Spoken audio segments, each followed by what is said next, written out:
नमस्कार दोस्तों, स्वागत है आप सभी का एक बार फिर से नवदीप सर के साथ ज्योग्राफी के इस सेशन में। और ज्योग्राफी में स्पेशली आज हम लोग जो पढ़ने वाले हैं वो होगा कॉन्टिनेंट। कॉन्टिनेंट का मतलब होता है एक महाद्वीप। महाद्वीप के बारे में हम लोग काफी कुछ जानेंगे, जो इससे संबंधित डिस्कशंस हैं वो डिस्कशंस हम लोग करेंगे। और इसमें जो भी हमारा रिलेटेड कंटेंट है उस रिलेटेड कंटेंट को कवर करेंगे। तो चलिए शुरू करते हैं महाद्वीप के बारे में जानना। और महाद्वीपों में मैं आपको एक ऐसे जीआईएफ को दिखाना चाहूंगा जो जीआईएफ कुछ क्रिएशंस की बात करता है। ये देखिए, ये ध्यान से देखो आप लोग। और ध्यान से देखने पर आप देख पा रहे हो कि भारत का एक हिस्सा है जो अफ्रीका के साथ है, टूट करके जा रहा है सीधे यूरेशिया की तरफ और जाकर यूरोप और एशिया वाली जमीन में टकरा जाएगा। ये एक्चुअली 20 करोड़ साल की प्रोसेस है जो आप कुछ सेकंड्स में देख पा रहे हो। अगर आप इसको जरा ऐसे ध्यान से देखिए तो ये भारत का हिस्सा टूट करके अलग हो रहा है। जब ये भारत का हिस्सा टूट कर अलग होगा तो ये जाएगा सीधे यूरेशियाई प्लेट के पास।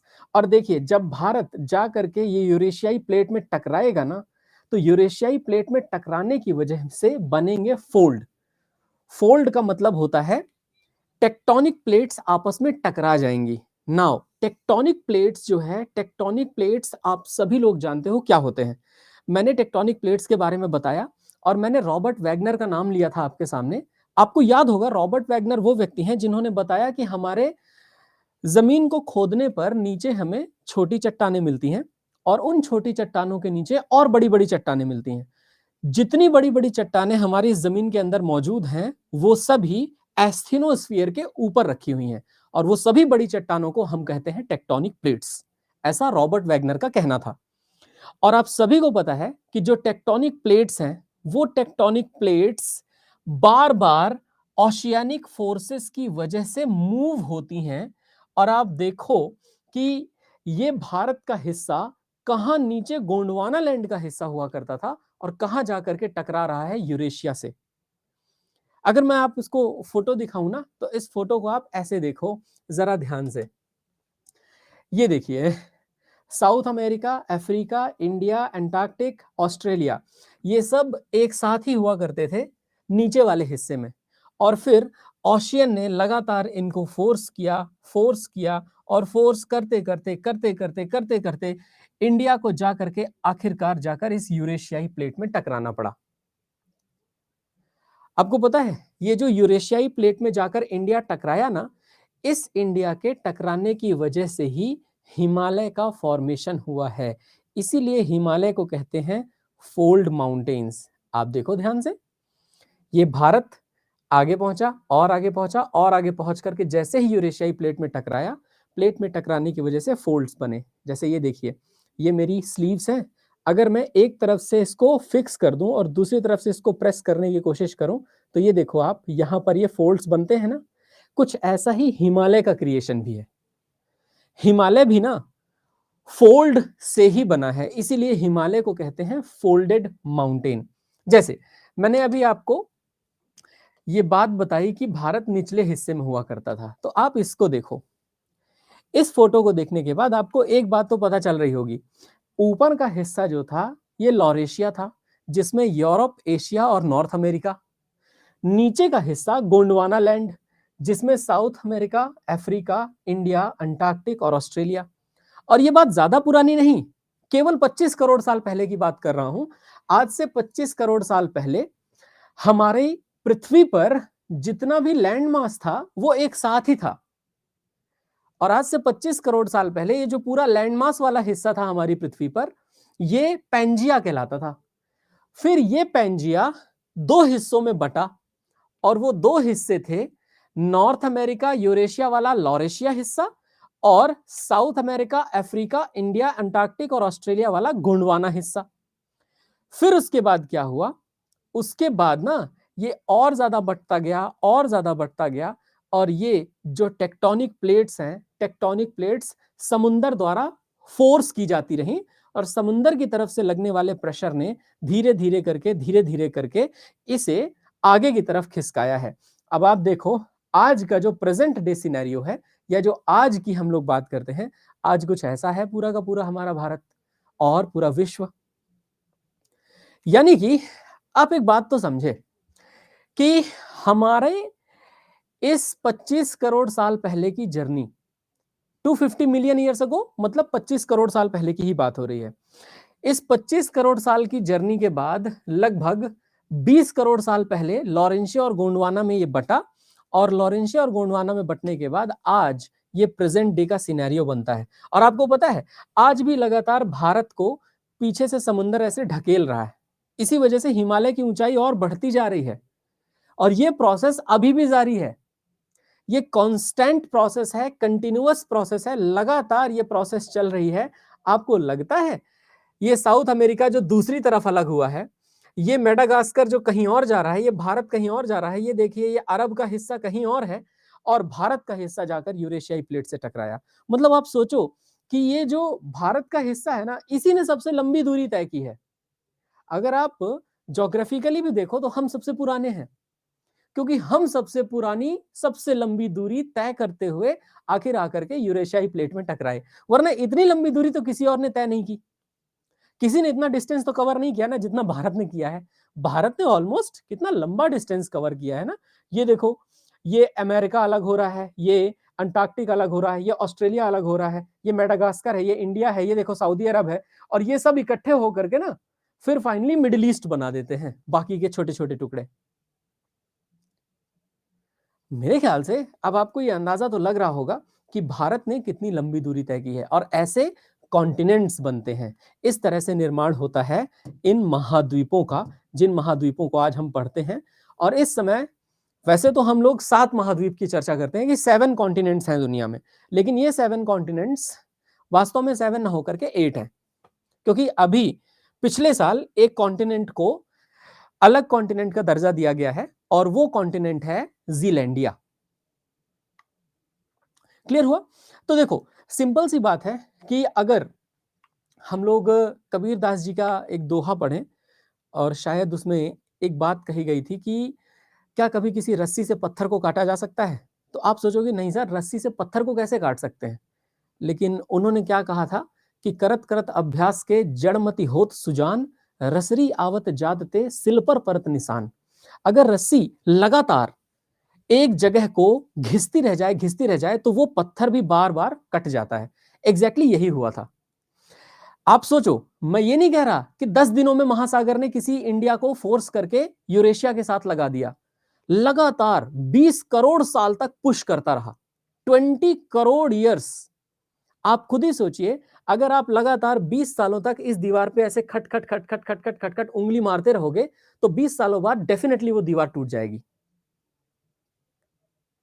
है ना? ऐसा होगा, क्योंकि वो वाइब्रेशन जो आप उस जगह को दे रहे हो ना, वो वाइब्रेशन धीरे धीरे धीरे धीरे उसे तोड़ देने के लिए काफी है। अगर आप बहुत जोर का हैमर मारोगे तो हो सकता है एक बार में टूट जाए, लेकिन आप लगातार वो हैमरिंग करते रहोगे तो हो सकता है आज नहीं तो कल वो डेफिनेटली मूव ऑन हो जाएगा या टूट जाएगा।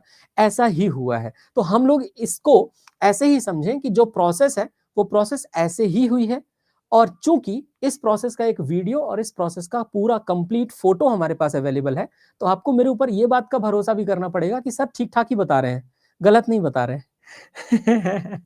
ठीक है ना? तो अभी आप ये क्वेश्चन मत पूछिए कि ऐसा कैसे हो सकता है, हुआ है तभी तो मैं बता पा रहा हूं। खैर, प्लेट टेक्टोनिक्स का मतलब क्या होता है आप सभी लोग जानते हो। प्लेट टेक्टोनिक्स का मतलब होता है पृथ्वी के अंदर मौजूद बड़ी बड़ी चट्टानें। ये टॉपिक हमारा लेट जरूर है, इसको हमें पहले ही पढ़ लेना चाहिए था, पर कोई बात नहीं, देर आए दुरुस्त आए। तो यहां मैं ऐड करता हूं प्लेट टेक्टोनिक, और थ्योरीज के बारे में थोड़ा एडिशंस दे देता हूं कि रॉबर्ट वैगनर ने क्या कहा था, और उनके अलावा और भी अगर कोई साइंटिस्ट रहे होंगे तो उनका क्या कहना रहा होगा अपने समय काल में। सबसे पहली बात हम लोगों की आती है अबाउट द प्लेट टेक्टोनिक्स।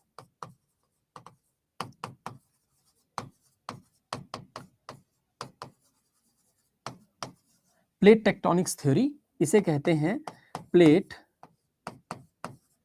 विवर्तनिकी का सिद्धांत, और ये जो प्लेट विवर्तनिकी का सिद्धांत है, या जो प्लेट टेक्टोनिक की थ्योरी है, ये प्लेट टेक्टोनिक की थ्योरी किसने दी थी? तो आप सभी लोग जानते हो, इसको दिया था रॉबर्ट वैगनर ने। तो प्लेट टेक्टोनिक के थ्योरी का क्या मतलब है, तो मैं आपको ये बता देता हूं। प्लेट टेक्टोनिक थ्योरी का मतलब ये हुआ, इनका नाम हुआ करता था Alfred Robert Wagner.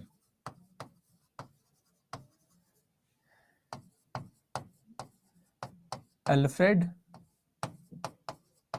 Robert Wagner, बढ़िया व्यक्तित्व थे। हालांकि इनका एक और सिद्धांत है जो इन्होंने ही दिया था, उस सिद्धांत को कहते हैं हम लोग कॉन्टिनेंटल ड्रिफ्ट थ्योरी। इनफैक्ट यही आप लोगों ने अभी देखा ही है, कॉन्टिनेंटल ड्रिफ्ट। और वो क्यों हुआ है? क्योंकि प्लेट टेक्टोनिक्स खिसके हैं। तो कॉन्टिनेंटल ड्रिफ्ट थ्योरी, या इसी को कहा जाता है महाद्वीपीय विस्थापन का सिद्धांत। और ये भी अभी हम लोगों ने देखा कि कैसे विस्थापित हुए। विस्थापन का मतलब एक जगह से दूसरी जगह डिस्प्लेस होकर के जाना। तो महाद्वीपीय विस्थापन का सिद्धांत, ये सिद्धांत भी जाएगा अल्फ्रेड रॉबर्ट वैगनर साहब के पास ही। यही वो व्यक्तित्व हैं जिन्होंने इस सिद्धांत को प्रतिपादित किया और लोगों को दिया कि ऐसा हुआ होगा। तो ठीक है ना। तो प्लेट टेक्टोनिक्स और कॉन्टिनेंटल ड्रिफ्ट, ये दो जो कंसेप्ट्स हैं, ये दो कंसेप्ट्स को आपको याद रखना है। अब रही बात हम लोगों के अंडरस्टैंडिंग की, कि क्या अभी इस टाइम पर ऐसा भी हो रहा है कि भारत दो हिस्सों में बंट सकता है बिकॉज ओशियानिक फोर्सेस लग सकते हैं, या ऐसा हो रहा है कि अफ्रीका दो हिस्सों में बंट सकता है क्योंकि ओशियानिक फोर्सेस लग रहे हैं, या क्या ऐसा हो सकता है कि बार बार फोर्स लगने की वजह से नॉर्थ अमेरिका और साउथ अमेरिका के बीच की वो एक जो पट्टी है वो अलग हो जाए। देखो, होने को कुछ भी हो सकता है, लेकिन हम 20 करोड़ साल बाद की बात नहीं कर सकते, बिकॉज हम इतना समझ सकते हैं कि आज से 20 करोड़ साल पहले से कितना जियोलॉजिकल मूवमेंट हुआ होगा। ये पता है हमें क्यों पता चलता है? ये हमें इसलिए पता चलता है बिकॉज हम एक ऑब्जर्वेंस रखते हैं अपने पास, और वो ऑब्जर्वेशन क्या है? ये देखिए, 16 सेंटीमीटर पर ईयर से 5 सेंटीमीटर पर ईयर के आसपास का जो समय है, 16 सेंटीमीटर पर ईयर से 5 सेंटीमीटर पर ईयर के आसपास का मूवमेंट, ये हमें रिकॉर्ड होता है। आपको पता है, 16 सेंटीमीटर पर ईयर से 5 सेंटीमीटर पर ईयर, यानी कि एक साल में या तो 16 सेंटीमीटर खिसक सकता है या 5 सेंटीमीटर खिसक सकता है। लगभग 16 से 5 सेंटीमीटर के बीच का है ये। अब सोचो आप कि अगर इतना खिसक रहा है और हम एक साल में रिकॉर्ड कर रहे हैं, तो हम इसको 20 करोड़ साल पहले भी देख सकते हैं, 25 करोड़ साल पहले भी देख सकते हैं। बेसिकली यही हमारी अंडरस्टैंडिंग यहां पर क्रिएट करता है। तो कॉन्टिनेंटल ड्रिफ्ट थ्योरी मतलब एक्सोजेनिक फोर्सेस,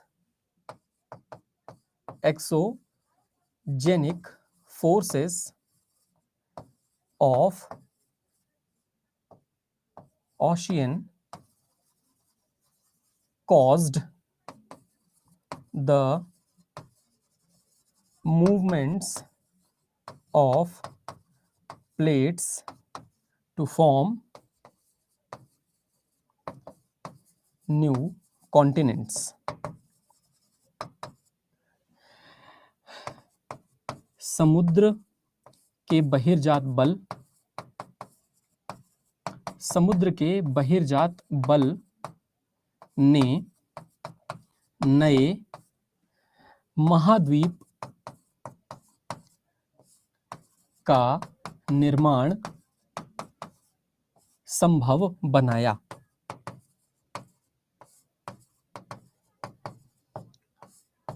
और इसके आगे जो एक पॉइंट है हमारा, इस पॉइंट में यहां पर मैं मेंशन कर दूंगा,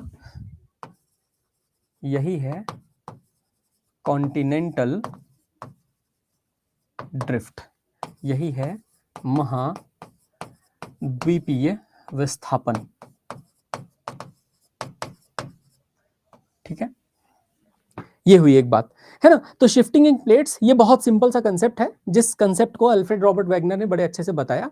अब देखो दोस्तों, मैं यहाँ पर दो पॉइंट्स आपको और बताना चाहूंगा, जिन दो पॉइंट से आप इनके डिस्कशन को थोड़ा और सॉलिडिफाई कर पाओगे, या आप अपने डिस्कशन को थोड़ा और अच्छे तरीके से समझ पाओगे। मैं ये मानता हूं कि अगर आप इसका थ्योरी पढ़ लोगे तो थ्योरी आपको काफी कुछ काम देगा। मैंने कहा कि एक बड़ा महाद्वीप हुआ करता था। पूरा विश्व सबसे पहले एक बड़े महाद्वीप में था। ये देखिए, सबसे पहले विश्व बड़े महाद्वीप में था, इसको पेंजिया कहते थे। ठीक है ना। अब देखो पेंजिया जो है ना, ये पेंजिया 20 करोड़ साल बाद, सॉरी 20 करोड़ साल पहले दो हिस्सों में बटा, एक है लॉरेशिया और एक है गोंडवाना। अब ध्यान से सुनिए, यहां पर जो आपको लॉजिक है वो क्लियर होता जाएगा। सबसे पहले पेंजिया,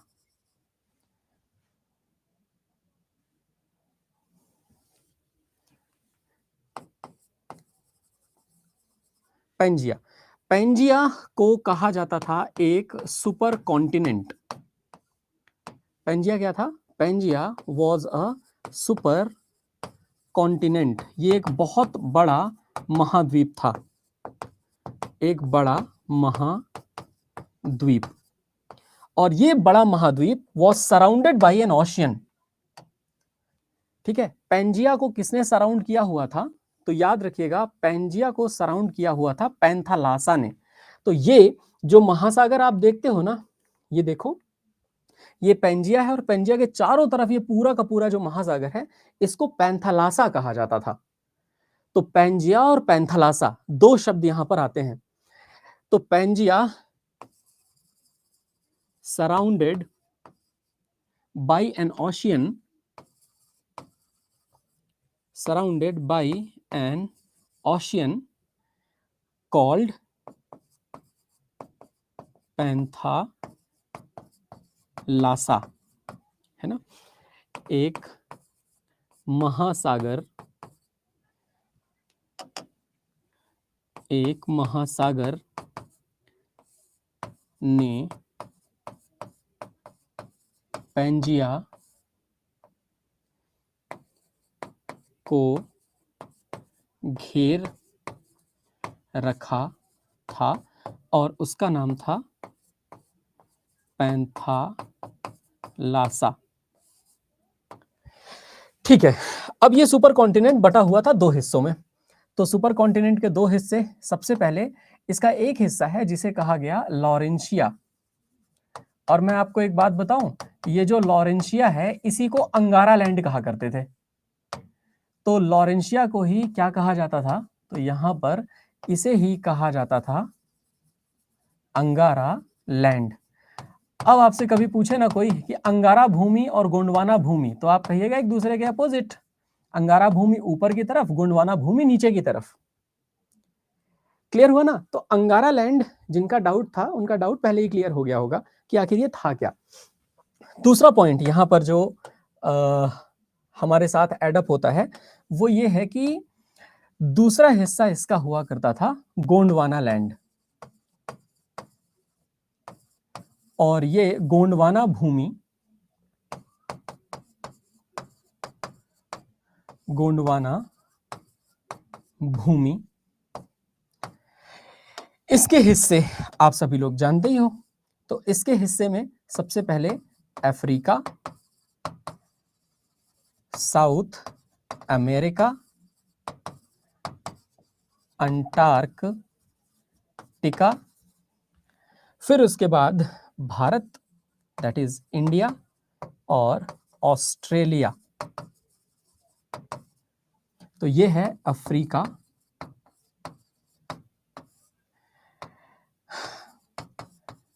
दक्षिणी अमेरिका, फिर अंटार्कटिक, अंटार्कटिक, और इधर भारत, और भारत के अलावा ऑस्ट्रेलिया। ये है। तो ये हो गए 5, ठीक है ना। और उधर ऊपर वाला जो लॉरेंशिया है, उस लॉरेंशिया के हिस्से में यूरोप, एशिया और नॉर्थ अमेरिका।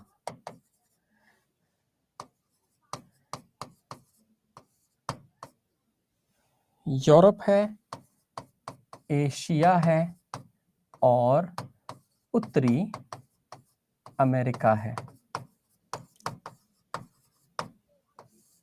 ये 3 हिस्से हैं, यूरोप, एशिया और नॉर्थ अमेरिका। अब ये तो आज से 25 करोड़ साल पहले की बात हुई, तो मेरे ख्याल से पेंजिया, पेंजिया के चारों तरफ पैंथालासा, पैंथालासा एक ओशियन था, एक महासागर था, और इस महासागर का एक हिस्सा हुआ करता था टेथस सी। आपको बताऊं एक बात, ये जरा सा फोटो में आप देखिए, और इस फोटो में देखने के बाद आप इसका अंदाजा लीजिए। ये देखिए, पहले ये पूरा का पूरा हिस्सा एक पेंजिया था, और ये चारों तरफ पैंथालासा था। इसी पैंथालासा का एक हिस्सा हुआ करता था टेथस। और ये देखो, ये जो टेथस है ना, इस टेथस में आप एक पॉइंट समझो, जो ये भारत था, इस भारत के यूरेशिया में टकराने के बाद ये टेथस का नाम बदल गया, क्योंकि फिर जो टेथस है वो टेथस रहा नहीं बीच में। तो अब हम इसे बंगाल की खाड़ी कहते हैं, इसे अरब सागर कहते हैं, नीचे वाले हिस्से को हिंद महासागर कहते हैं। तो टेथस नाम चेंज कर दिया गया। नाम तो वैसे भी चेंज हो जाते हैं, कोई बड़ी बात नहीं है। टेथस पहले था, अब नहीं है, परंतु उसका जो पानी वाला हिस्सा है वो बे ऑफ बंगाल, अरब सागर यानी अरेबियन सी और इंडियन ओशियन में अलग अलग नामों से मौजूद है। तो मेरे ख्याल से ये आप लोगों को क्लियर हो गया ना सभी को, कि किस तरह से ये टेथस ओशियन गायब हुआ। गायब क्या हुआ, टेथस गायब गायब नहीं हुआ है, इंडिया के यहां पहुंच जाने के बाद टेथस का नाम हमने दूसरा रख दिया है। कई बार गांव में ऐसा होता है ना, कि गांव में हम लोग नाम चेंज कर देते हैं, गांव के शहरों के नाम चेंज कर देते हैं, इलाहाबाद का प्रयागराज हो गया, तो वैसा ही कुछ है।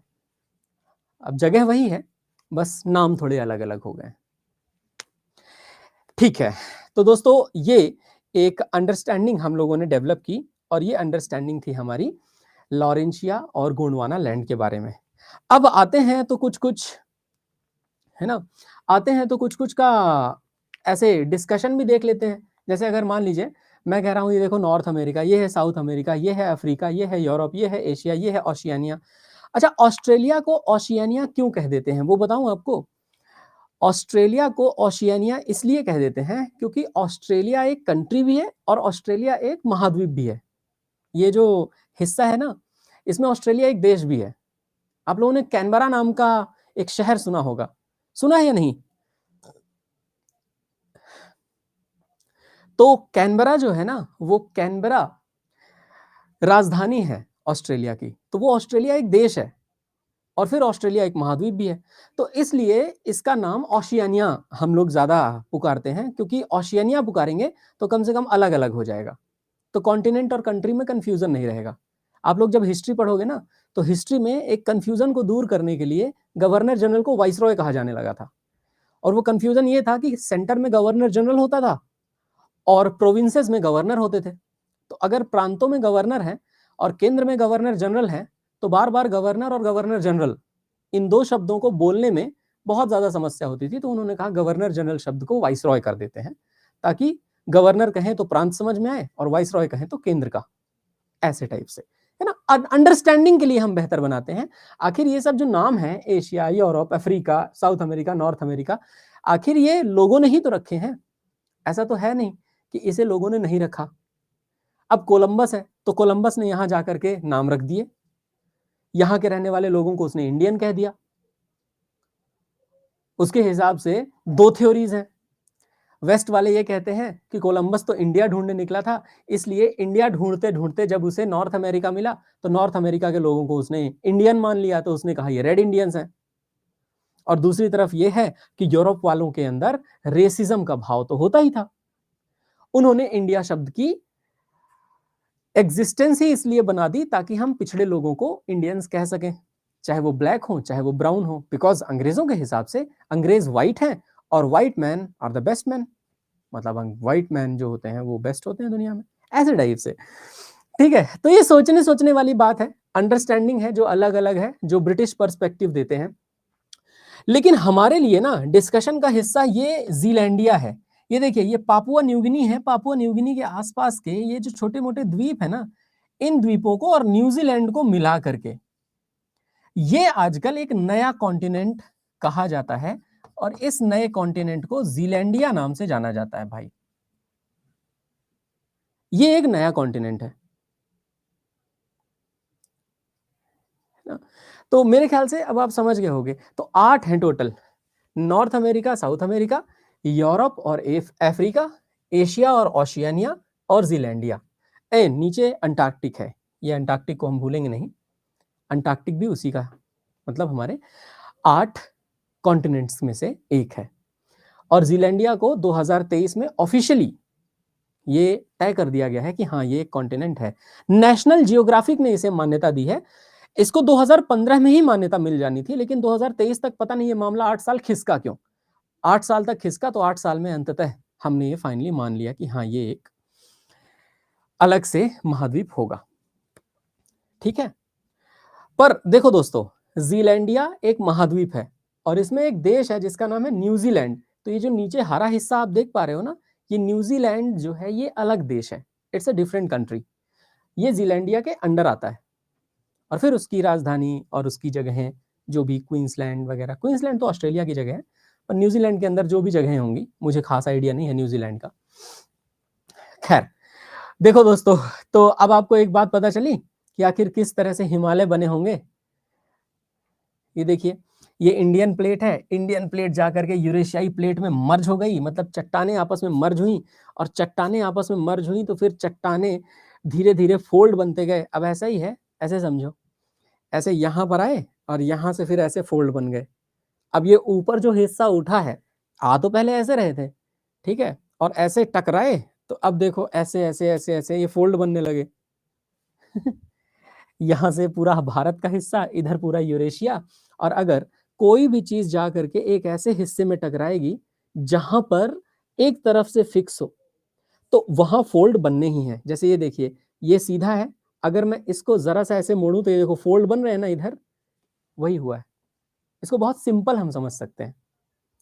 ठीक है, तो ये कॉन्सेप्ट कहलाता है प्लेट कन्वर्जन का कॉन्सेप्ट। ठीक है ना, यहाँ पे प्लेट्स जो हैं वो प्लेट्स आपस में कन्वर्ज हुई हैं, एक दूसरे के ऊपर चढ़ गई हैं, तो कह सकते हैं यहां पर प्लेट कन्वर्जेंस, है ना, प्लेट अभिसरण, ये हिंदी शब्द है, रटना हो रटिए, नहीं तो नहीं रटिए, कोई दिक्कत नहीं। कन्वर्ज होने का मतलब होता है एक साथ आना, डाइवर्ज होने का मतलब होता है अलग अलग चले जाना। तो हिमालय में, फिर हिमालय के वैसे कई सारे पार्ट्स हैं। अभी हम लोग इंडियन ज्योग्राफी जब आपको पढ़ाएंगे सर, तो आपको बताएंगे इंडियन ज्योग्राफी कि जो हमारे हिमालय का हिस्सा है ना, वो हिमालय का हिस्सा एक अलग हाई हिमालय है, फिर वो हाई माउंटेन्स दूसरा है, फिर वो जो मिडिल माउंटेन्स है वो तीसरा है, फिर उसके बाद शिवालिक है, फिर तराई रीजन है। और तराई रीजन में ना बजरी, पत्थर, छोटे छोटे कंकड़, ये सब पाए जाते हैं। तो ये हिमालय के पोर्शंस हैं अलग अलग। मैं आपको जो बताना चाह रहा हूं वो 7 कॉन्टिनेंट का डेटा अभी मुझे जो विकिपीडिया पर मिला वो मैंने यहाँ पर शेयर किया। इसमें आपको पता है Asia, Africa, north America, south America, Antarctic, Europe और ओशियानिया। अगर आप देखो कि जो भारत है वो भारत किसका हिस्सा है, तो आप सभी को पता है भारत एशिया का हिस्सा है। एशिया दुनिया का सबसे बड़ा महाद्वीप है, यानी कॉन्टिनेंट है। स्क्वायर माइल्स में देखिए तो लगभग 1,72,72,26,000 स्क्वायर माइल्स का ये एरिया है। पूरी दुनिया का लगभग 29.6%। एस्टिमेट पॉपुलेशन इसकी है लगभग 470 करोड़, जिसमें से 150 करोड़ तो हम ही हैं भारत वाले। बाकी 150 करोड़ चाइना वाले हैं। तो 150 और 150 300 करोड़ तो हम ही दो हो गए, भारत और चाइना मिलके। बाकी फिर 170 करोड़ और मिला करके हैं। एशिया में देशों के पीछे थोड़ा सा होता है डिस्कशन। देखो, मैं देशों के पीछे डिस्कशन ये कहना चाह रहा हूं कि जब भी कोई देश अपने आप को देश घोषित करता है ना, तो वो कंट्री बनना चाहता है, लेकिन अगर वो स्वघोषित है, यानी खुद से अपने आप को डिक्लेयर किया हुआ है, तो वो नेशनैलिटी है। यूनाइटेड नेशंस की बात करें हम, तो यूनाइटेड नेशंस जो है, यूनाइटेड नेशंस में यूनाइटेड नेशंस की जनरल असेंबली होती है, संयुक्त राष्ट्र की संयुक्त महासभा। तो उस संयुक्त महासभा में जितने भी लोग होते हैं वो मेंबर कंट्रीज कहलाते हैं, और उसमें केवल 193 मेंबर्स हैं। अभी वो संयुक्त राष्ट्र में यानी यूनाइटेड नेशंस में मेंबर्स बढ़े नहीं हैं। अगर मेंबर्स बढ़ते हैं तो हमें पता चलेगा कि कितने नंबर ऑफ कंट्रीज बनते गए। अगर सभी देशों के हिसाब से माना जाए कि देशों ने जिनको आइडेंटिफाई किया है कि हाँ ये एक देश है, तो टोटल अभी दुनिया में 206 देश हैं, लेकिन 200 से ज्यादा नेशनैलिटी हैं जो अपने आप को कहते हैं कि हम देश हैं, लेकिन लोग नहीं मानते कि वो कंट्री है, या फिर अलग देश नहीं मानते कि वो एक कंट्री है। जैसे मैं आपको एक केस बताता हूं, आप ये केस सुनिएगा, ये बस जानकारी के लिए बता रहा हूं, इसका हो सकता है एग्जाम में तो कोई रेलेवेंस ना हो। आपको पता है हमारा भारत आजाद हुआ था 15 अगस्त 1947 को, लेकिन भारत की आजादी के पहले चाइना के अंदर चाइनीज सिविल वॉर चल रहा था, जो कि भारत की आजादी के बाद तक चला। अब सोचो, देखो चाइना के अंदर दो तरह के लोग हुआ करते थे। चाइना के अंदर एक तरह के लोग हुआ करते थे जो थे कम्युनिस्ट लोग, और ये कम्युनिस्ट लोग चाइना के अंदर एक नेता को फॉलो किया करते थे जिसका नाम था माओ जेडोंग। ये माओ जेडोंग के जितने भी फॉलोअर हैं उन्हीं लोगों को माओइस्ट कम्युनिस्ट कहा जाता है। आप लोगों ने एक शब्द सुना होगा माओवादी, ये सुना होगा मार्केट में। माओवादी या मार्क्सवादी, ये कम्युनिस्ट विचारधाराओं के दो अलग अलग नेता हैं जिन लोगों ने अपने हिसाब से कम्युनिज्म की परिभाषा दी है। माओ जेडोंग को मानने वाले जो लोग हैं वो कम्युनिस्ट माओवादी कहलाते हैं, और माओवादी भारत में उग्रवादी हैं। उग्रवादी इसलिए हैं क्योंकि आपको पता है कि जो लोग चाइनीज सपोर्ट लेकर के नक्सलवाद फैलाते हैं, वो नक्सलवाद भारत के अंदर घोषित उग्रवाद है। नक्सलवाद आतंकवाद तो नहीं है, लेकिन उग्रवाद है। उग्रवाद का मतलब यह होता है कि वह देश के अंदर एक ऐसा संगठन है जो देश के खिलाफ लड़ रहा है। देश के बाहर से आकर लड़ने वाले संगठनों को हम आतंकवादी कहते हैं। जैसे जैश ए मोहम्मद कोई एक संगठन है, लश्कर ए तैयबा एक संगठन है जो पाकिस्तान में बेस्ड है, और वहां से जब भारत से लड़ने के लिए आएंगे तो उनको आतंकवादी कहेंगे। बट ये माओवादी जो हैं, ये माओवादी लोग नक्सलवादी विचारधाराओं में जुड़े हुए हैं। तो नक्सलवाद में अगर माओवाद घुस गया, इसका मतलब वो चाइना के माओ को मानते हैं और चाइना के माओ के हिसाब से अपनी पॉलिसीज को चलाने की कोशिश करते हैं। भारत की सरकार या भारत की जो डेमोक्रेसी है वो समाजवादी है, दैट मीन सोशलिस्ट है। अब आप सोचो, चाइना के अंदर कम्युनिस्ट लोग लड़ाई किससे लड़ रहे थे? जो वहां के राष्ट्रवादी लोग थे, नेशनलिस्ट लोगों से। तो नेशनलिस्ट्स, तो चाइना के अंदर नेशनलिस्ट लोग जो थे इनके लीडर्स कम थे, और ये नेशनलिस्ट लोगों की संख्या भी बहुत कम थी। इसी वजह से इन कम्युनिस्ट लोगों ने नेशनलिस्टों को मार के भगा दिया। कम्युनिस्ट का मतलब हिंदी में साम्यवादी होता है और नेशनलिस्ट का मतलब राष्ट्रवादी। तो साम्यवादी लोगों ने राष्ट्रवादियों को मार के भगा दिया चाइना से। अब जो चाइना आज है वो कम्युनिस्ट है, माओ जेडोंग को मानने वाला, और उसका नाम है पीपल्स रिपब्लिक ऑफ चाइना।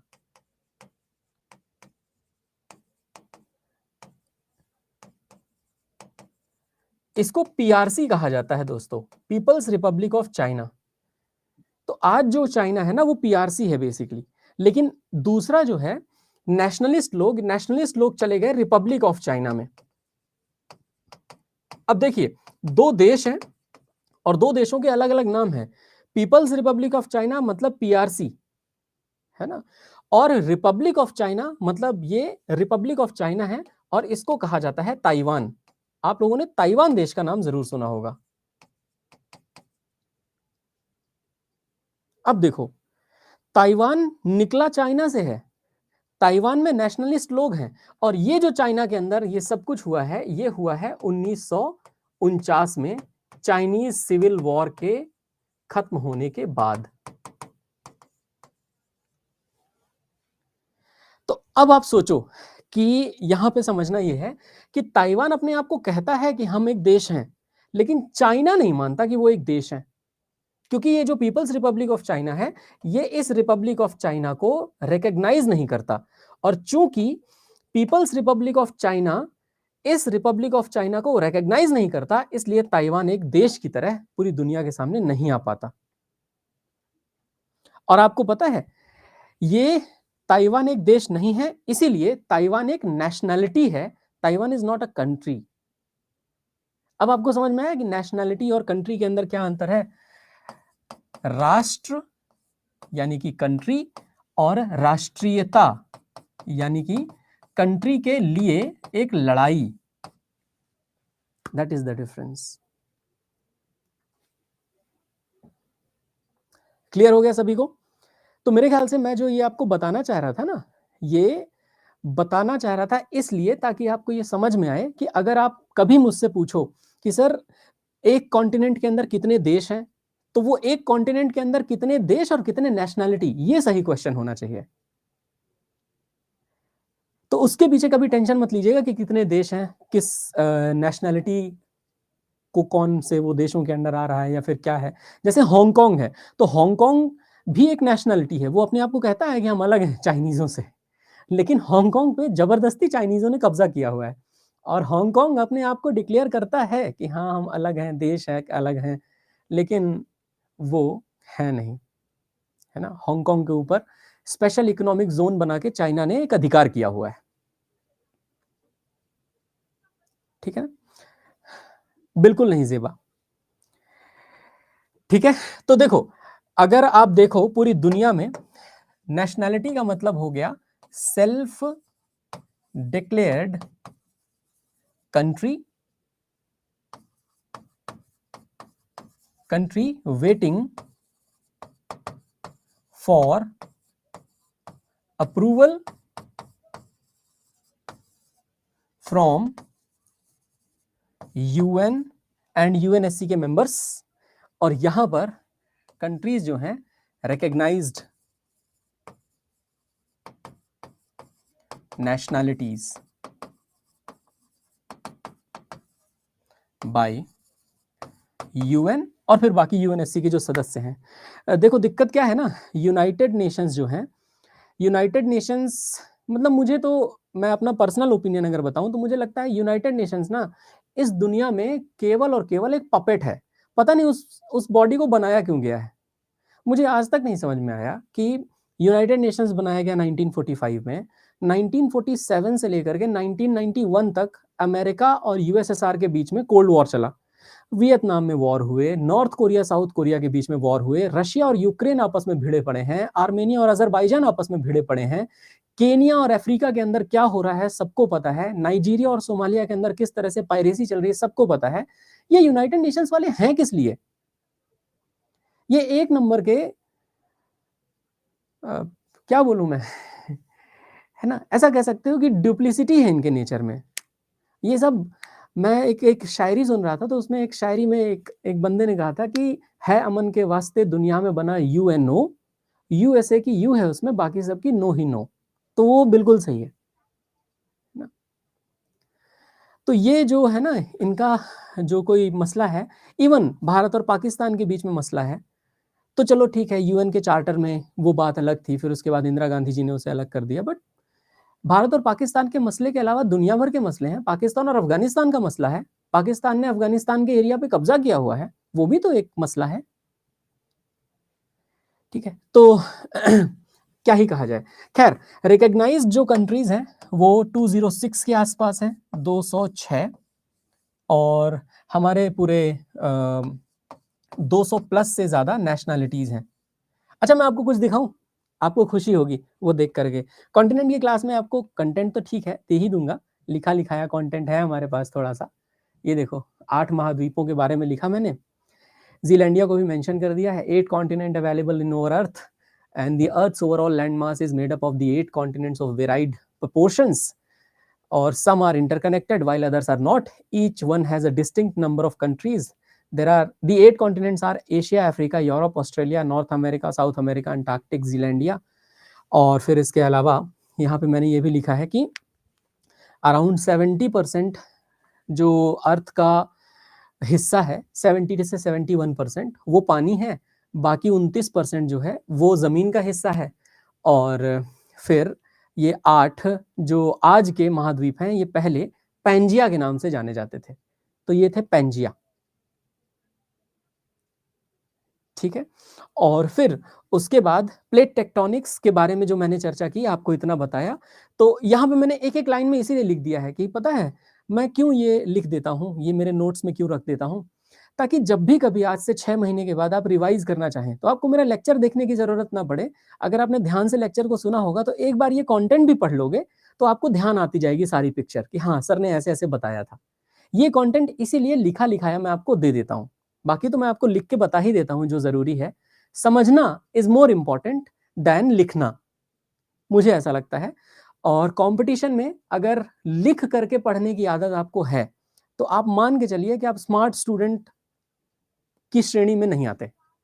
लिख करके पढ़ना मतलब नोट्स बनाना स्मार्ट स्टूडेंट का काम है, लेकिन बार बार लिखा हुआ ही पढ़ना वो थोड़ा सा आपको फास्ट करना पड़ेगा अपने आप को, ताकि आप कम समय में ज्यादा सिलेबस को कवर कर पाए। तो ये आपके लिए है ना। ये मैं आपको दिखाना चाहता था। आपको पता है ये क्या है? दिस इज एशियाज, और एशिया की नहीं पूरे विश्व की सबसे ब्यूटीफुल बिल्डिंग्स में से एक है। मैं आपको एक खास बात बताता हूँ अबाउट दिस ताजमहल। ताजमहल तो समझ ही गए होंगे आप लोग, ये ताजमहल है। आपको पता है ये ताजमहल में आपको ये देखिए डिजाइन दिख रही है, इसकी सिमेट्री इतनी बढ़िया है कि जो डिजाइन आपको इस गेट के लेफ्ट साइड में दिख रही है वही डिजाइन आपको इस गेट के राइट साइड में भी दिख रही होगी, and that too same design. आप सभी को पता है ताजमहल मार्बल का बना हुआ है। मार्बल का मतलब है संगमरमर का। लेकिन संगमरमर में एक खास बात बताता हूं आपको, व्हाइट कलर के संगमरमर में ये जो आपको डिजाइन दिख रही है, ये डिजाइन कोई पेंट करके नहीं बनाई गई। व्हाइट कलर के संगमरमर को पहले एक स्टाइल में काटा गया, फिर दूसरे कलर के संगमरमर को सेम स्टाइल में काटा गया, और फिर दूसरे कलर वाले संगमरमर को व्हाइट वाली जगह पर पेस्ट किया गया। आपको पता है ये जो एक कलर के संगमरमर में दूसरे कलर के संगमरमर को काट करके और डिजाइन इंट्रिकेट कार्विंग के तौर पर पेस्ट करने का तरीका है, हिस्ट्री में इसे Persian technique of making Tom's कहते हैं। मकबरा बनाने की फारसी तकनीक है ये, इसको पिट्रा ड्यूरा कहा जाता है, तो पता है। और ये जो पिट्रा ड्यूरा है ना, ये पर्शियन टेक्निक का यूज करवाया था उस्ताद अहमद लाहौरी ने। और ये हिस्ट्री में एक बड़ा प्रोमिनेंट फिगर है जिसने इस पूरे ताजमहल के आर्किटेक्चर को तैयार करने में बहुत महत्वपूर्ण भूमिका निभाई थी। शाहजहां के टाइम पर इस ताजमहल को बनाया गया। ये एक ऐसा म्यूजियम है जो शाहजहां ने अपनी पत्नी की याद में बनवाया था। एंड मुझे तो कई बार उन लोगों के ऊपर आश्चर्य होता है जो लोग कहते हैं ना कि ताजमहल को बनाया गया, एंड ताजमहल अगर टोकन ऑफ लव था तो मुमताज से कैसा प्यार था शाहजहां को। मुमताज अपने 14वें बच्चे को जन्म देते हुए मर गई, है ना। मुमताज के अलावा शाहजहां की और भी बीवियां थीं। तो क्या दिक्कत है भाई? मतलब मैं ये कह रहा हूं कि अगर किसी के 14 बच्चे हो रहे हैं, इसका मतलब प्यार ही तो है, तभी तो 14 बच्चे हो रहे हैं। प्यार ना होता तो एक भी बच्चे होते? तो कैसे कैसे लोग हैं ना व्हाट्सएप में ज्ञान बांटते फिरते। प्यार है तो बच्चे हो रहे हैं यार, ठीक है। मतलब इतना प्यार है कि 14 बच्चे कर दिए यार। मेरे नाना जी के 10 बच्चे हैं, मतलब 10 उनकी संतानें हैं। तो इसका मतलब ये थोड़ी ना कि मेरे नाना जी नानी जी से प्यार नहीं करते थे। नानी जी मेरी दिवंगत हो गई, नाना जी अभी भी हैं, पर प्यार है तभी तो बच्चे हो रहे हैं, समझे ना। तो ये व्हाट्सएप यूनिवर्सिटी वालों पर ध्यान मत दिया करो, आजकल भारत में ये सब गड़बड़ करने के लिए बैठे हुए हैं ये लोग। एनीवेज मजाक की बात थी जो मैं थोड़ा मजाक में कह गया आप लोगों को लाइट करने के लिए। ये जो खूबसूरत सी फोटो आप देख पा रहे हो ना, ये खूबसूरत सी फोटो मैं लेकर के आया हूँ बेसिकली चाइना से। और ये चाइना के अंदर ही ऐसा हो सकता है, आप लोग देख रहे हो तो आपको अंदाजा लग ही रहा होगा। अच्छा, ये खूबसूरत सी फोटो है। यहाँ पे आपको कई सारे पगोड़ा दिख रहे हैं, ये देखिए। पगोड़ा का मतलब होता है बुद्धिस्ट टेम्पल का स्टाइल। और ये जो बुद्धिस्ट टेम्पल का स्टाइल है ना, ये बुद्धिस्ट टेम्पल का स्टाइल पगोड़ा, ये म्यांमार का सीन है। ये बेहद खूबसूरत है ये, ठीक है। ये जो खूबसूरत सी लेक आप देख पा रहे हो, ये लेक हमारे लद्दाख में है। और आप लोग देखते ही हो इसको पैंगोंग सो एवं अन्य लेक्स के नाम से। ये ग्रेट वॉल ऑफ चाइना, दुनिया की सबसे खूबसूरत और बड़ी दीवारों में से एक, जो शुरू होती है एक साम्राज्य से तो जाके रुकती है एक महासागर पे। One more thing that I want to tell you is about this palace. इस पैलेस की साइज को देखो आप, और इस पैलेस के साइज के सामने एक छोटी सी इनोवा कार को देखो। ये इनोवा कार है जो इस पैलेस में खड़ी हुई है। नाउ आपको अंदाजा लगा होगा कि कितना बड़ा पैलेस है ये। आपको पता है ये पैलेस कौन सा पैलेस है? मैसूर का पैलेस है ये। मैसूर में जो पैलेस है, इस मैसूर के पैलेस का नाम है महाराजा पैलेस। मैं आपको इसके बारे में एक खास बात और बताता हूँ। हिस्ट्री में मैंने एक लेक्चर लिया था यूट्यूब पे, आप ढूंढिएगा मॉन्यूमेंट्स बाय नवदीप सर, ऐसा करके एक लेक्चर है। आपको पढ़ के बहुत मजा आएगा। वो 2 घंटे का लेक्चर है, उसमें सारी फोटोज के माध्यम से ही मैंने उनके बारे में इंफॉर्मेशन दी है। आप वो यूट्यूब पर ऐसे ही सर्च कर लीजिएगा, मॉन्यूमेंट बाय नवदीप सर। मैं हिस्ट्री पढ़ाता हूँ कभी कभी, जब मेरा मन करता है ना तो मैं घुस जाता हूँ हिस्ट्री में। तो हैदर अली नाम का एक बंदा था, आप सभी लोग जानते होंगे, मैसूर में। तो उस हैदर अली ने टेक ओवर कर लिया था इस पैलेस को from Wodeyar king Krishna Raja Wodeyar fourth. तो कृष्णा राजा वोडेयार ने जब इस महाराजा पैलेस को और अच्छे से डिजाइन करवाया था ना, तो इसको ब्रिटिश आर्किटेक्चर से बनवाया था। और एक ब्रिटिश आर्किटेक्ट हुआ करता था, उसका नाम था हेनरी इरविन। और वो हेनरी इरविन बहुत बढ़िया व्यक्ति था। उसने इस डिजाइन को देखो पूरा ब्रिटिश स्टाइल में रखा हुआ है। आपने देखा है ना, ऐसा ही होते हैं ब्रिटिश स्टाइल की बिल्डिंग्स। ये देखो, जैसे ताज होटल आप देखते हो ना, Taj hotel that is in Mumbai, gateway of India के सामने वाला, वैसी ही डिजाइन में आपको कुछ दिख रहा होगा। ये ब्रिटिश लोगों का डिजाइन ही है, ब्रिटिश लोग ऐसे ही बनाते थे। आर्किटेक्चर आप पढ़ोगे ना तो मुगल आर्किटेक्चर आपको अलग मिलेगा।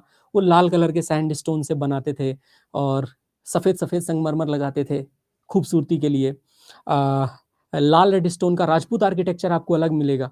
राजपूत आर्किटेक्चर पूरे राजस्थान में आपको दिखता है, राजस्थान, मध्य प्रदेश और उत्तर प्रदेश में। सो राजपूत आर्किटेक्चर में वो लोग झरोखे बनाने में ज़्यादा यकीन रखते थे, बिकॉज जितने ज़्यादा झरोखे उतना अच्छा वेंटिलेशन। तो डिपेंड करता है ना आर्किटेक्चर वाली बात है। चलो मैं ज्योग्राफी से थोड़ा भटक रहा हूँ, बट फिर भी हेनरी इरविन का नाम मुझे बताना था आपको, because he was a great designer. बहुत अच्छा आर्किटेक्ट था वो जिसने ये बनाया। This is a beautiful place built on the name of D T. Krishna. Krishna भगवान के नाम पर इसको बिल्ड किया गया था। एंड दिस इज हवा महल ऑफ जयपुर। ये पता है दुनिया का अकेला ऐसा एक बिल्डिंग है, ये राजपूत आर्किटेक्चर है। आप देखो झरोखे कितने हैं ना इसमें, अभी आपको थोड़ा आइडिया लग रहा होगा। तो जो राजपूत आर्किटेक्चर है, वो राजपूत आर्किटेक्चर की एक खास बात होती है कि उस आर्किटेक्चर में आपको झरोखे खूब मिलेंगे, क्योंकि झरोखे मतलब होते हैं विंडोज। ये विंडो, और इन विंडो के अलावा भी ऐसा नहीं है कि ये जो विंडोज दिख रहे हैं इन विंडो के ऊपर वेंटिलेशन है, यहां भी है। ये देखो, ये जाली जैसे ही है जिससे हवा पास होती है। तो ये इसलिए बनाया गया था बिकॉज वहां के जो राजा हुआ करते थे, महाराजा सर सवाई प्रताप सिंह। तो महाराजा सर सवाई प्रताप सिंह जी को ये लगता था कि हमारी जो रानियां हैं वो मार्केट नहीं देख पाती। और हवा महल का डिजाइन ऐसा है कि रानियां यहाँ बैठ करके मार्केट तो देख सकती हैं, लेकिन कोई रानियों को नहीं देख सकता। सो ये बिल्डिंग ना कोई ऐसी बिल्डिंग नहीं है, आप जाओगे ये एक फ्लोर है, 5 फ्लोर बने हुए हैं इस पे। ये वर्ल्ड की पहली ऐसी बिल्डिंग है जो 5 फ्लोर की है, और वो भी बिना नींव की। नींव का मतलब होता है बिना फाउंडेशन का है ये।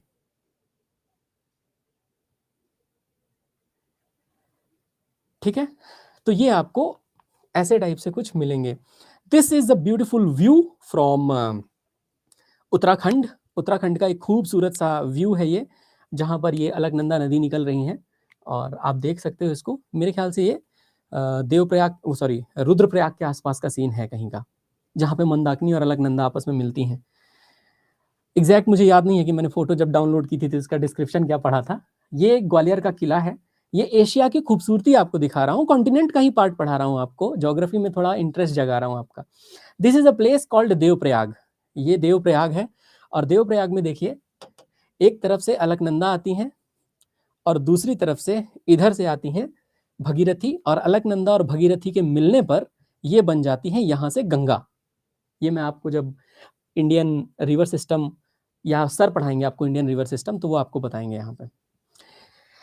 This is a place.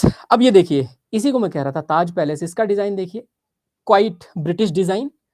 ये भी क्वाइट ब्रिटिश डिजाइन ही है। तो इनकी बात मैं कर रहा था आपको, ठीक है ना। एंड दिस अगेन, अब देखो इनके झरोखे देखिए, झरोखे देखते ही आपको पता चल जाएगा कि ये राजपूत आर्किटेक्चर है ना। तो ये Rajput architecture basically city palace है शायद उदयपुर का, क्योंकि ये लेक पिचोला है। हाँ हाँ, ये वही है, सिटी पैलेस ही है ये। तो नहीं, नीमराना हाउस नहीं है ये, सिटी पैलेस उदयपुर। ये this is a palace of Maharana Pratap ना। तो महाराणा प्रताप का नाम तो आप लोगों को सुना ही होगा। ये गोवा के बीचेस हैं खूबसूरत से, ये भी खूबसूरती है एशिया की। आई एम सॉरी, ये आप लोग क्या देख रहे हो। चलो अब आगे बढ़ते हैं। तो वो लास्ट वाली फोटो को नजरअंदाज कीजिएगा। बहुत ज्यादा खूबसूरती आपको देखनी नहीं है ऐसे।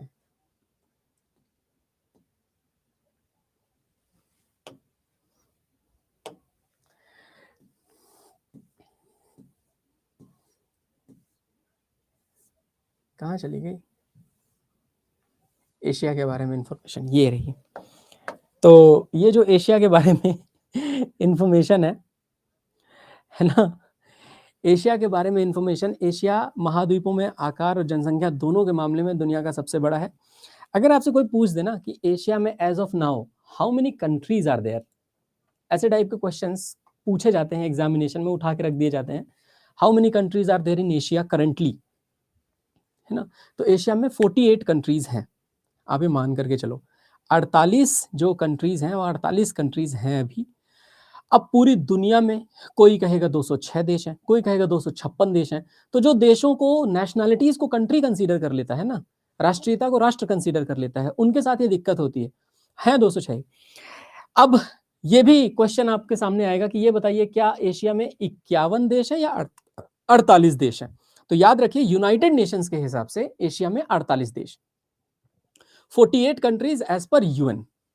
तो एशिया के अंदर है 48 कंट्रीज एज पर यूएन, और पूछा भी यही जाता है, तो फिर मेरे ख्याल से आप लोग जानते ही होंगे इसको। ठीक है, अब आगे चलें। एशिया 7 महाद्वीपों में आकार और जनसंख्या दोनों के मामले में दुनिया का सबसे बड़ा महाद्वीप है। 1/3 हिस्से पर एशिया का कब्जा है पूरी दुनिया के, सतह वाले हिस्से पर, मतलब मैं ये कहना चाह रहा हूँ कि जो जमीन का हिस्सा है उसके 1/3 हिस्से पर। और विश्व के ना वर्ल्ड्स लैंड एरिया 30%, तो मैंने कहा ना 1/3, दुनिया के 30% भूमि क्षेत्र दुनिया के 60% लोगों को रखे हुए अपने अंदर। दुनिया के सबसे बड़े देश रशिया के साथ साथ चाइना और भारत दुनिया के 2 सबसे अधिक आबादी वाले देशों के घर हैं। And India is number 1, Bharat number 1 पर है। और आप सभी जानते हो भारत क्यों नंबर 1 पर है? बिकॉज ऑफ भारत के लोगों की विल पावर, भारत के लोगों का डिटर्मिनेशन। भारत के लोगों को ऐसा लगता है कि हम, तब समझ रहे हो ना, मतलब जब हमारा देश आज़ाद हुआ था तो हमारे देश में 1947 के आसपास वाले हिस्से में टोटल 36 करोड़ लोग थे। जो आज अमेरिका की पॉपुलेशन है ना, वो हमारी पॉपुलेशन 1947 में हुआ करती थी। और अभी की बात करें हम 2023-24 की, तो 2023-24 में हमारी जो पॉपुलेशन है वो लगभग 150 करोड़ के आसपास पहुंच चुकी है। इसका मतलब कि हमने पिछले 70-75 सालों में लगभग 115 करोड़ लोग पैदा कर दिए हैं भारत में। और 115 करोड़ लोग भारत में अगर 70-75 सालों में पैदा हो रहे हैं, इसका मतलब भारत के लोग कितने ज्यादा कर्मठ, कितने ज्यादा कार्यशील और कितने ज्यादा प्रगतिशील हैं। ये बात मोदी जी को नहीं दिखती। वो कहते हैं कि 70 सालों में देश में कुछ नहीं हुआ। हाँ, उनका व्यक्तिगत योगदान नहीं है, इसका मतलब ये थोड़ी ना है कि कुछ नहीं हुआ। कर्मठ और जुझारू लोग हैं भारत के। माउंट एवरेस्ट चोटी जो है वो 8,848.86 मीटर ऊंची है। आपको पता है ये एशिया में स्थित है और ये दुनिया की 10 सबसे ऊंची चोटियों में से सबसे ऊपर है। अरे मैं आपको एक बात बताऊं, पूरी दुनिया में हिमालय को छोड़ के कहीं पर भी 7,000 मीटर से ऊंची चोटी नहीं है, लेकिन हिमालय में 7,000 मीटर से ऊंची 100 से ज्यादा चोटियां हैं। तो हिमालय दुनिया की सबसे ऊंची माउंटेन रेंजेस में से है और हिमालय दुनिया की सबसे नई माउंटेन रेंज है। बिकॉज हिमालय बना है आज से 2 करोड़ साल पहले। उसकी प्रोसेस जरूर 25 करोड़ साल पहले अलग हुई थी। पैंजिया टूट रहा था, पैंथालासा में वो भारत ट्रैवल करते हुए आगे की तरफ जा रहा था और फिर बाद में भारत जाकर टकराया, फिर बना एक नया हिमालय। अरावली वैसे दुनिया के सबसे पुराने माउंटेन्स हैं, एपेलेचियन दुनिया के सबसे पुराने माउंटेन्स हैं, लेकिन वो उतने ऊंचे नहीं है। हिमालय सबसे ज्यादा ऊंचा है बिकॉज हिमालय बहुत ज्यादा तेजी से टकरा गया है उधर जाके और अभी भी ऊंचाई बढ़ती जा रही है। ये 8,848.86 मीटर जो है ना, ये ऊंचाई देखिएगा, ये ऊंचाई अभी 2030-2035 में जब फिर से सर्वे होगा तो ये सर्वे में पता चलेगा कि ये ऊंचाई भी बढ़ चुकी है। ये ऊंचाई हो सकता है 8,850 मीटर हो चुकी हो, और ये मैं ऑफिशियल ऊंचाई बता रहा हूं। ठीक है, चलिए, तो आप लोगों को और कुछ पूछना है तो पूछ लीजिए। बाकी ऐसा कहते हैं कि चीन की महान दीवार एकमात्र मानव निर्मित संरचना है जो दिखाई देती है ऊपर से और एशिया में 2 विशाल प्राचीन सभ्यताएं हैं, हड़प्पा और चाइनीज सभ्यता। हिंदू, इस्लाम, बौद्ध, ईसाई सभी एशिया में ही हुए हैं। दुनिया के रिलीजन्स भी एशिया में ही पैदा हुए। कुछ क्वेश्चन पूछना चाहो तो क्वेश्चन पूछ सकते हो। ये मैं आपको लिखा लिखाया कंटेंट दे दूंगा। और हाँ, आपको जो वादा किया है उसके लिए बस 2-4 दिन का समय और दे दीजिए, वो मैं बना करके आपको दे दूंगा हवाओं के बारे में और ओशियानिक करंट्स के बारे में, जो कि मैं आपको सैटरडे को लेक्चर ही लूंगा, तो सैटरडे को लेक्चर में बता दूंगा। और हो सकता है उस दिन 1.5-2 घंटे का लेक्चर हो जाए, तो आपके और लेक्चर होंगे नहीं 12 से 1 में, तो आप पढ़ लीजिएगा मुझसे ही, ठीक है? चलो चलो पढ़ लो यार, यहीं से क्या ही दिक्कत है आपको जीवन में।